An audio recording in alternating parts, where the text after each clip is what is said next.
Hey, what's going on, everybody? Today is November 29th. It's Wednesday, which means it is what's going on in the news of the last week. So you're watching the Daily AI Show live. Kind of did that out of order. That's okay. And today we're going to be talking about, let's go back to it, all the AI news from the last 7 days, because that's what we do on Wednesdays. And today we've got almost all crew. We're just missing Carl at the moment. Maybe he'll come in, though. So we got Jimmy, we got Beth, Aaron, Andy, Robert. I'm Brian. And yeah, this is, I think we have some cool things to show today. And Jimmy. Did I miss somebody? Yep.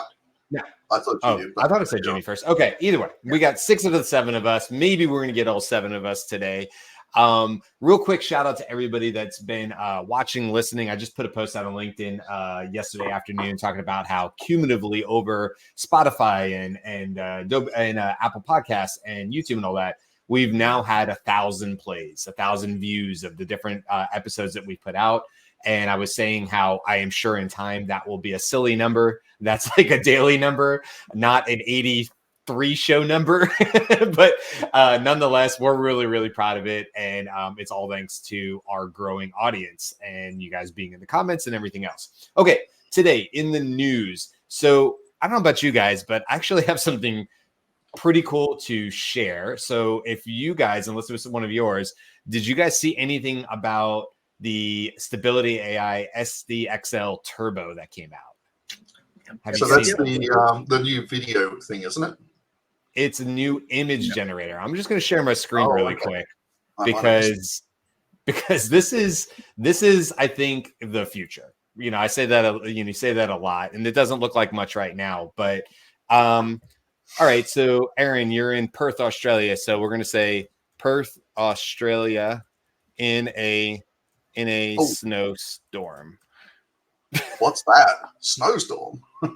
Exactly, right? Or like the one I used earlier, a baby robot holding the hand of an adult robot while walking in the city. Look at the fingers on their hand. So if you're listening to us, light snow. What we're seeing is Brian's sharing his screen and the images are being created almost at the exact time that he's saying them. And typing. I mean, it's almost real time for the typing. Yeah. It's adjusting the photo. Now you can go to clipdrop.co, and you can actually test this out for free. Although I will tell you, you get about 1 try. So if you think of something you really, really want to see, and you can give it a try, but it definitely isn't perfect. I mean, like a lot of things, the hands get jumbled and stuff like that. But like a lion jumping into a pool, right?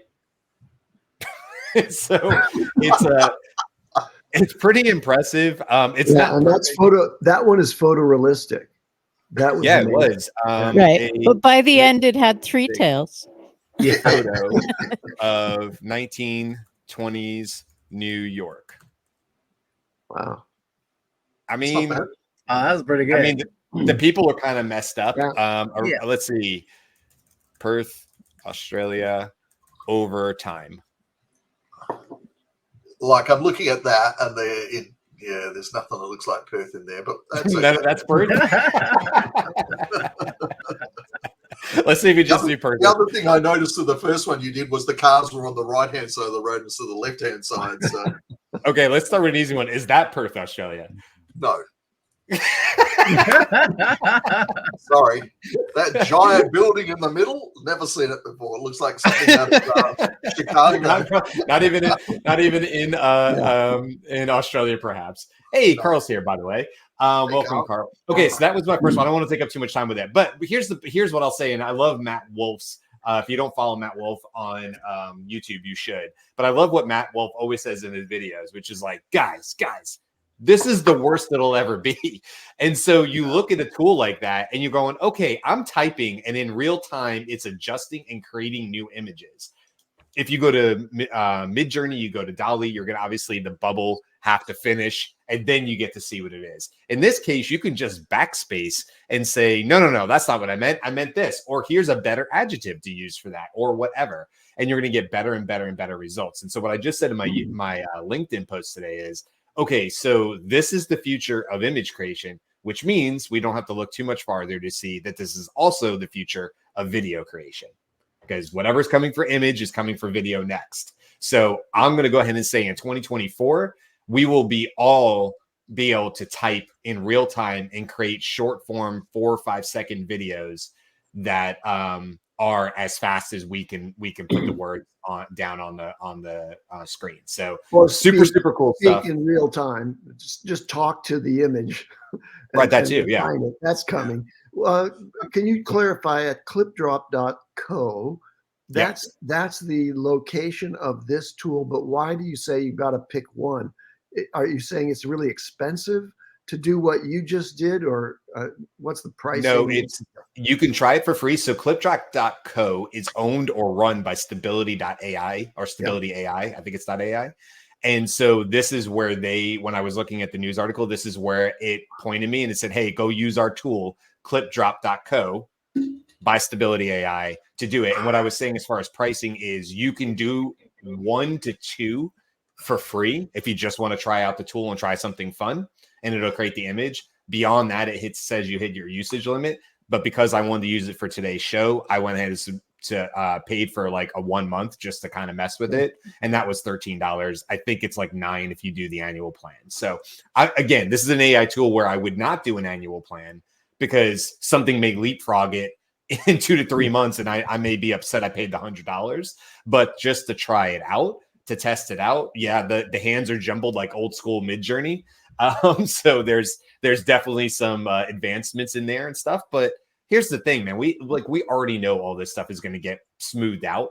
So I'm not even worried about it not being perfect today. I think it's really, really cool, though, that it's doing what was a whole diffusion process is happening in real time, essentially. Just the processing power of that. Okay, I don't want to stay too long on that one. I already took a couple minutes on that, but that was what I had for the news, and I have a few others, but I'll throw them at the end of the show since we have so many people on here. Who wants to go next? On something about that, Brian. You're talking about how quickly things are going to improve in video. So I got a Facebook messenger from a friend of mine, Barat, earlier today. It was a video on Instagram showing the new motion brush feature with runway.ai, which is pretty cool. And his comment to me was, I can't even imagine what it will be like after 20 years. And I said to him, hell, how about 12 months, mate? It'll be amazeballs in that time. No need to wait 20 years. Within 5 years, you'll be able to put a book into software and it'll make the entire book into a movie with AI. He said, yeah, I don't doubt it. So that's 100%. The reality we're in. So in terms of news, AWS launched a few things at their reInvent 2023. The Amazon Q, which is their competitor for ChatGPT for businesses, so that you can chat with your business data. So nothing that we haven't heard before. It's just Amazon's getting into the mix now. They also announced they're releasing new versions of their model training hardware, their new chipset, which is supposed to be 4 times faster, which is great.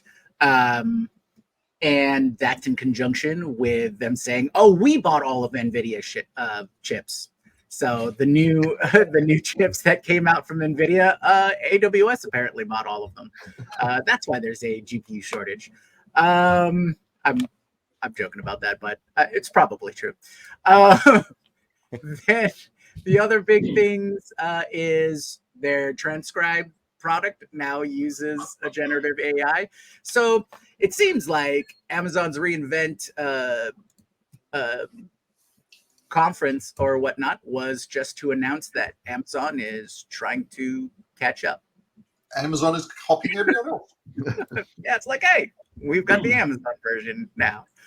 And I wanted to throw this on there too, real quick, Jimmy, because you were talking about Amazon. I don't know if you're about to mention this, but they did just release a bunch of free AI skill training courses. You can go, I have the link on the screen, but just type in AWS free AI skills training courses, or just do a Google search. I'm sure you'll find it because it was in the news.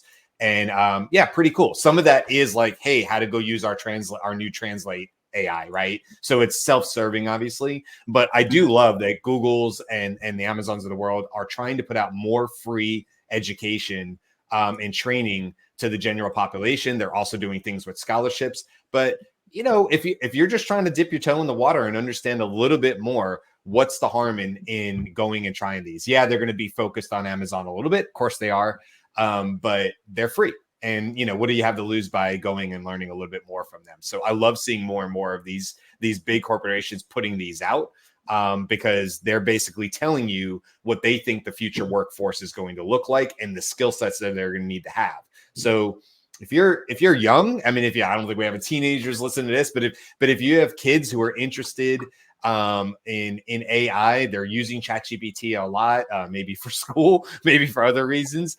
You know, this is a great starting point. Like, hey, why don't you go take one or two of these courses and see if this like lights you up? You know, does this Marie Kondo bring you joy? And if it does, then they're great. There's no investment other than your time. If the child is really, really into it, now you have a whole bunch of other ways that you can, you know, bring other resources to them without spending money. I know as a parent, I know Robert's got a child, that Carl's got a kid about the same age. It's always like that. You want to do what? How much does that cost? And then you're thinking immediately as a parent, okay, how quickly are you going to be over this? And how much is it going to cost me to learn that you're going to be over this in 2 months? You know, so this is a great free way to help people get there, as well as adults. Right. And the only other interesting news I came across, well, interesting to me anyways, is this company came out of stealth called PhysicsX, and they built an AI to help in the engineering side of development. So we're talking automotive and things like that, where a lot of their testing is really slowed down because they of how they have to build individual models or just their model testing system. So this is not in our normal, you know, generative AI talking space and whatnot, but I think PhysicsX might be something interesting to take a look at. Well, Right. anybody else got to jump in real quick for news? No, you go. Go ahead.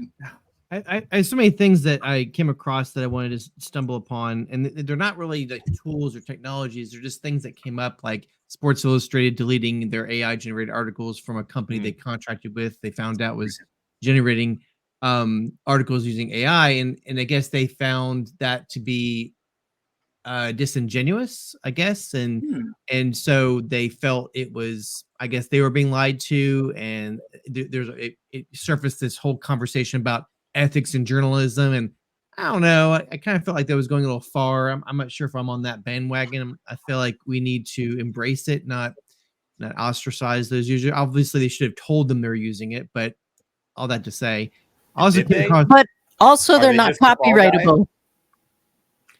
that's a good point, right? Yeah, so that's So, like, if you're paying for someone to give you articles that they're telling you have copyright because I wrote it, right, and then right. you don't. In addition, the person who was the byline for those articles for Sports Illustrated didn't exist. Right. It was Yeah. a fabricated person. Right. So So there's a much lot of problems. there's a lot of issues surrounding this, but you know, which I guess is a whole topic for another show. But I thought that was interesting that they made a stance. They basically got into the news because of this, and that's going to really shift a lot of where creators and companies that are hired to write articles, you know, where they land.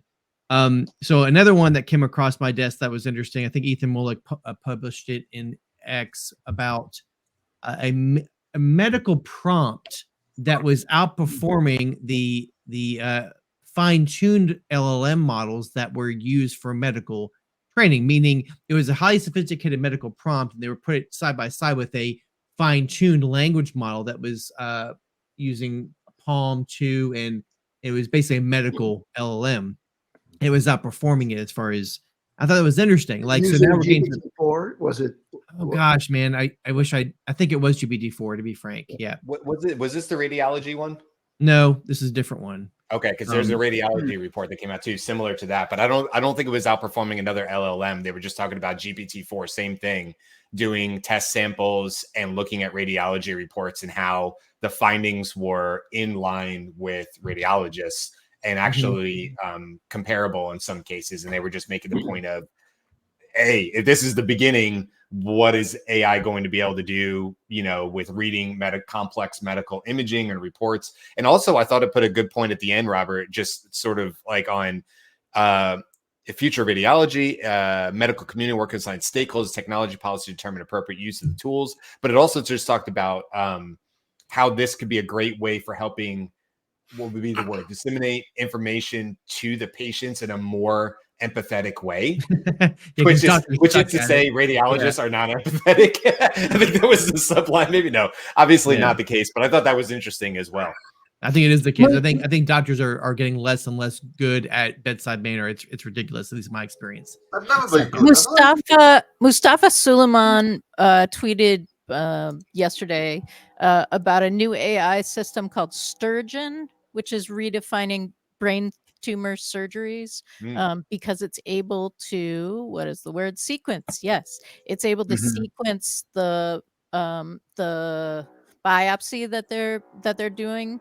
I think it's the biopsy. It's able to sequence whatever you sequence in the brain tumor surgery real time. So it happens within a 90-minute window as opposed to the more typical much longer. And if you guys can hear that, I'm going to go on mute. Sorry. I did. That's how we did hear it. The next one I want to Barely. jump in. Sorry, just one more thing is I'm changing subjects, Jimmy. So if you want to jump in on this one.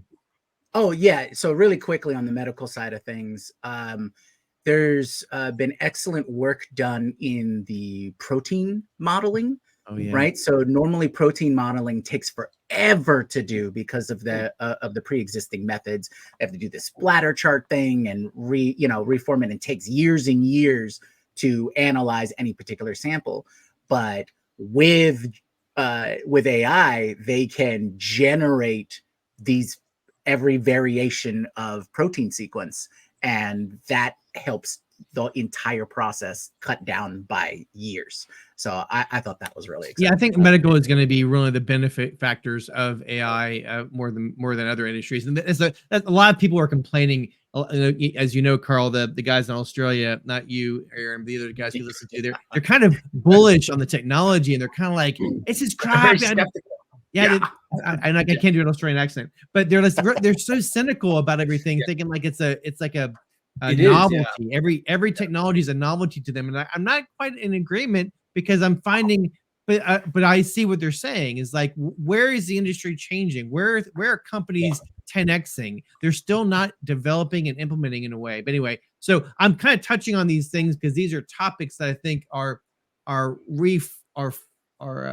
creating a format for how companies are moving forward. The next one I want to share is Meta's Cicero. Now, this is kind of a unique project, is where it's an AI that was an AI agent specifically that is achieved human level performance in the strategy game of diplomacy. And I'm a big board gamer. If anybody knows me, I have like hundreds of board games, but this game is quite interesting because it's really about playing, diplomacy. It's exactly what the name entails. So why is this so important? Why am I bringing this up?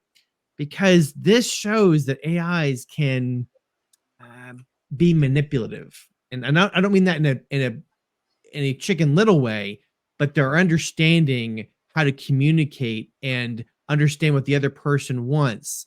And for example, Cicero might negotiate tactical plans with another player, reassure an ally about its intentions, or discuss the broader strategic dynamics of the game. Like this is big, So this is an AI that's been able to do a good game of diplomacy with humans. Is that not a Turing test? I mean, come on. What are y'all thoughts on that? I think you're right. It definitely highlights the more intricate, I would say, aspects. I definitely want to read up on that because I did not hear about that. Mainly because I'm also I'm a big 4X gamer, so I would love to see some really good AI opponents in the next edition of Civ. But in a more broad sense, I think you're right. I think the AIs that are able to identify those more intangible or harder to read, whether it be emotions, intent, and being able to recognize that, I think that's where we get into the realm of a more personal experience. Yeah, and I'm sorry, I have one more, and there's the people that want to talk, but it's a real quick one. Somebody was talking about a use case I thought was fascinating. Again, it's about not using Google anymore, right? So I tell my people when I do workshops, I say, stop using Google for a week, okay? And one of the things this guy did is like he wants to buy new tires. He wasn't sure which tire to buy, so he took a picture using GPT Vision of 2 tires and said, give me the online sentiment of these tires. And basically, wouldn't you have just done that with Google like a year ago? It's like you Google the tires, find out about them, read about them, what the goods, the negatives. GPT is doing a Google, and you're able to do it with Vision even better, specifically the tire you want to purchase. I thought that was a brilliant indictment of how Google is falling behind. Oh, I could talk about Google forever, but don't get Carl started on Google. So June, it was when you were saying about like, and Robert, you're talking about like opponents for video games. It just reminded me of the Andre Karpathy like LLM talk that he like put up on YouTube, where they were talking about system 1, system 2 thinking, right? System 2 thinking, you needed to think through it a little bit more, actually think through the actions, which is really interesting. So imagine the opponent isn't just reacting or doing, using prediction, but actually thinking through what it should do, what it shouldn't do. And, we're going to cover this on Friday about like Q learning and then how all that. The one news that I want to point out, it's a marketing news. It was on X. There's a person named Jake Ward who came out and he put out how like we pulled off an SEO heist, stole 3.6 million total traffic from a competitor. And what essentially he did was he took a competitor's sitemap, turned that sitemap into a list of URLs, turned those URLs into articles, and created 1,800 articles at scale using AI, and then quote unquote stole the traffic from a website. 3.6 million traffic, 490,000 monthly traffic a month. And it was, I want to pair it with there was an article written by The Verge, November 1st, the people who ruined the internet. And it just, it connects back to your point, Robert, about like, yeah, in terms of what you can literally game anything using AI now because you can create content at scale. Mm-hmm. So everything that's being created from a written perspective, and I would assume video next year, the year after, there's going to be such a deluge, like a huge avalanche of it. So I don't know. It was just a fascinating point. And then, you got a lot of marketers saying, well, obviously that's not right, but like, what kind of money they can get out of it and so on. But I think it goes back to Google and be like, hey, the way that you're running AI and trying to keep paid and organic search isn't jiving anymore. Like you can't straddle the fence. Either you go all in or you don't, because more and more people will find, you can switch your algorithms to figure this out, or you can't. But eventually people are just going to, because if you can create content at scale, eventually one of those things are going to find a way through the algorithm, be able to rank and so on. So it was an interesting case study of like 1,800 articles within a couple hours after you just ripped off like a website and create articles like that. Crazy. Real quick on that, Carl, if you guys, since we have everybody here, I think this actually makes a whole show topic for next week. I actually thought about making this a topic for next week because I think this is really interesting. I don't want to get into here and get away from the news, but what I would love to talk more about on is, it's like if you're trying to find the arsonist, just look around the corner because they're probably there to watch it burn, right? And I think this guy was like, I've got to let people know I did this. Like he couldn't keep it internal. He was like, I'm sharing this with everybody. I have to let people know we did this.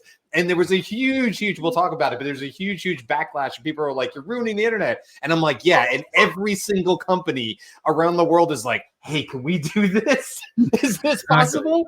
So my take on this is, and we'll talk about it maybe next week on a different show on this topic, is my take is burn it to the ground. I say everybody do this, because what comes out of the back end of that is more human, empathetic interactions that are going to be better wholesale. So yeah, it's been commoditized. Yeah, you can write 1,600 blogs now that get Google SEO ranked.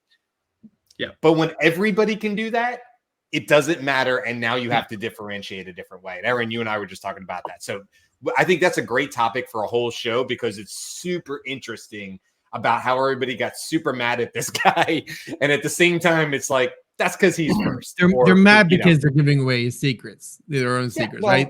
I want to do that. Exactly. Oh, you shouldn't do that. You're ruining the internet. Also, by the way, internal tech team, is that possible? And can we deploy this by tomorrow against our competitors? Right. Well, it's interesting because people were saying it's wrong, but then they came back with like, I generated X amount of pipeline with SEO, blah, blah, blah. And I was like, okay, but you're kind of and then some people are like, well, don't do it that way, do it this way. And you're like, but it's kind of the same thing, because Hasn't SEO been gamified for decades now? Yeah.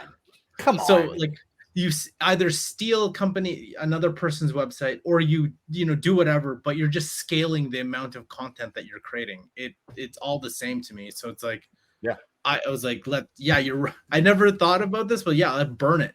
Like, Google should disrupt itself, because I don't like your ad business doesn't jive with what everything that's going on, especially we had a good conversation about that offline yesterday. Yeah. Well, like, if you can take pictures and be like, hey, give me the best deal, or is this the best deal for whatever, and it's gonna go find something for, like, that's what I would use these things for. So yeah, it was a fascinating thing, and then fascinating the comments that came out of it too. Okay, we got about 3 minutes left, but yes, I want to get to Andy and I want to get to Beth, because you guys have not had a chance. Andy, you always have super cool news. Maybe Andy, we'll start with you, and Beth after Andy, if that's cool. Okay, I have two things. One is something that's not news to you guys, but I think the audience needs to know about it. There are a couple of Stanford PhD and engineering students in AI. They came up with an idea. They quit Stanford and they launched this company called Pika. And they just yesterday announced that they had secured a round of $55 million. And the investors were, name any major AI company CEO, and those are the investors. So they recognize that what these guys are doing, Pika Labs, is so impressive that they want a piece of it. So it's just amazing how the market space of AI is congealing around these leaders. And then a couple of people with some brilliant ideas and advancing it can do it. So check out Pika Labs. It's in the video space, so that's interesting. Another thing that's not really so high level is that there's been a lot of interest in GPTs.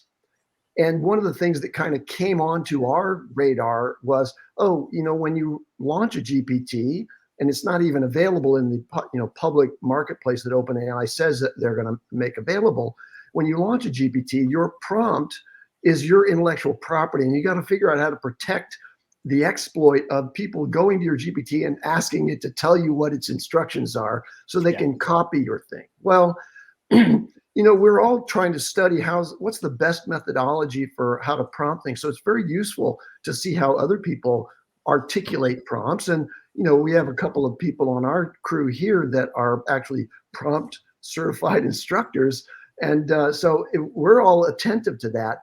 Well, this week, some people figured out how to capture the ones that weren't fully protected yet and then publish to GitHub, a long list. And it was our sleuth, Carl Ye, who actually published this to our internal group. So I spent some time looking through the ones that I could review. And what I wanted to point out is that there are very, very complex prompts out there, like for Grimoire and Mr. Reindeer, which puts all of its instructions into the knowledge base rather than into the prompt. So you can't really figure out how it's actually articulating the directions to the GPT, which is a very interesting approach. But what I really wanted to point out is that the ones that have been offered up by OpenAI itself, So written by OpenAI, Yep. those GPTs, they have one sentence instructions. Yeah, Yes. Now, I saw it could that. be that they're doing the same thing, which is going behind the scenes and putting all their real detailed instructions into the knowledge, meaning the Yep. document store that's a part of that, memory that the GPT can access. But I think it's because they know that GPT-4 and its descendants can do all of this without a whole lot of instruction. Mm. Give it Right. a general instruction, and it's going to be able to do what you want it to do. So really interesting developments in the world of prompting, and then the space race that's underway to figure out what's the best way to take advantage of these tools and make them accessible to others. Yep. There's the GitHub link on our site here. If for anybody that's not watching us, it's github.com. I'm going to go with LINEXJLIN and then /GPTS. So you can go check that out. That is an amazing resource, and I highly recommend, just like Andy said, going and checking that out because you can learn a lot. You can also, if you follow some of these people on X, like when Nick was creating Grimoire, he actually in the very beginning released his prompts. Like he was helping you build. And Mr. Reindeer is a GitHub project, so you can go to his project and. Although Nick wasn't very happy. Nick was not I don't know. He was not happy when he was like, it's fine if you crack it, but to actually take it and like, because I think there were people who took the GitHub and actually posted it and said, if you want to crack Grimoire, I've got it for you. And he was mad at that. Because they were promoting their tool that helps people crack. And what he was saying, what Nick was saying was that, like I like if you can crack it, go for it. Right. Like I am into this exchange. The news that I have that hasn't been covered is 11 Labs, speech to speech, cloning, which means that you can speak at something and have another voice come out. I think it's fairly interesting. No doubt we will be doing some shows on what everyone needs to know about what's possible with deepfake these days. I am putting together a presentation about what every parent needs to know, what every parent of a tween and high schooler needs to know about what's possible in AI, because I need it. Perfect. Jared. All right, that's it, Beth. Yep. So mine is nothing to do with marketing. It's an announcement by the Pentagon of a new program that is dubbed Replicator, which is designed to field thousands of inexpensive AI-enabled autonomous vehicles, basically. So the major concern is China is going to beat us and yada, yada, yada. So what they're doing is they're doing things like, creating small little mini fighter jets that fly along with the main fighter jets, called the Loyal Wingman program, all that sort of stuff. So Replicator is going to cover a lot of that stuff. Some of you may be aware, back in 2020, there was a project done by DARPA called the Alpha Dogfight Trials, where they actually took a real US Air Force F-16 pilot and put him up against a series of AI F-16 computer game AIs, and the winner came out of that. And since then, they've taken that technology. They're currently testing it in some live planes. They have another F-16 that has been flying with the AI running it. I am assuming there's a pilot still in it for at least a year. So from the military point of view, this thing is going to be huge. I mean, this is where we really start to worry about the whole Terminator. That's where I'm worried about it, yes. I was pretty worried about that. Yeah. But I mean, realistically, if you look at it, like to train a fighter pilot takes 2 or 3 years, costs $1 million. You've got to buy the plane, which is $80+ million. You've got to support it. It's really expensive, and it takes a long time to make them. So if they're going to start making the little sort of half-sized loyal wingman type drones that fly with them. If one of them gets shot down, okay, it costs $6 or $7 or $8 million. It's not that bad a deal compared to an $80 million jet. So it's certainly from a military perspective, it's a huge part that they're moving forward. And this stuff's going to go into tanks and into boats and ships and the whole box and dice. So nothing to do with marketing, but I thought it was interesting anyway. Yeah, for sure. Okay, as we wrap up, are there any stories like 10 second, 20 second, or any stories that you guys wanted to hit that we missed? No, not from anybody. I think the only other one for me was I'm still like, based on what Aaron just said. Sorry, not trying to freak you out too much. Decoherence is the only one I think I would probably mention. That kind of goes along with Picolab in terms of taking images and having them morph a little bit. I did a LinkedIn post on it. You're more than welcome to go look at it. But I think going to look at decoherence.co, it's app.decoherence.co and then /stable video. Go check that out. It's free. I did a video about it or LinkedIn post about it maybe 2 days ago, yesterday. And it's an interesting tool and it's free. So yeah, go check that out. You just have a little bit of a waiting line, obviously, like while the queue is going. Any other news before we wrap it up? 2 quick 5-second ones. On the 22nd, Elon Musk announced that his Grok AI will be available to premium subscribers next week. And the other one was that NVIDIA's been announcing some new GPUs, which will 2x the simulation capabilities that they're currently doing. So yeah, Crazy. That's all going to be really interesting stuff. Once again, I think if only I'd owned NVIDIA stock 2 years ago, because that would have been amazing. Buy the GPU. Well, yeah, I'm not surprised by that, Andy, and I'm also happy for you. So, hey, I've got more losers than winners, but that's one win. Yeah, I get you. Okay, listen, we'll wrap it up. We're 6 minutes over. Today or tomorrow, let me think about what we got going on. Tomorrow, we're going to be talking about ChatGPT turns 1. So that's tomorrow. And then Friday, we're talking about QStar. And we'll be talking about what that means. And by the way, nobody knows what it means except few people at OpenAI. So we will make predictions and all that fun stuff. That'll be a real fun conversation as well. All right, that's it for the news. Hopefully you guys got the show and he can tell us all about it. What's that, Aaron? We should just invite Sam Altman on the show as a guest, and he can tell us all about it. Sure. Yeah, Sam, you have an open invitation to join the show. Any show, just let us know. Even 5 minutes before, we'll get you on there. No problem. Anytime. We'll squeeze Anytime, you Sam. We'll squeeze you in. We have a long list, but we'll squeeze you in, Sam, if you can make it. No problem at all. All right, that's it for today. You guys have a great one. Thanks for all your support, and we will see you tomorrow. Aloha.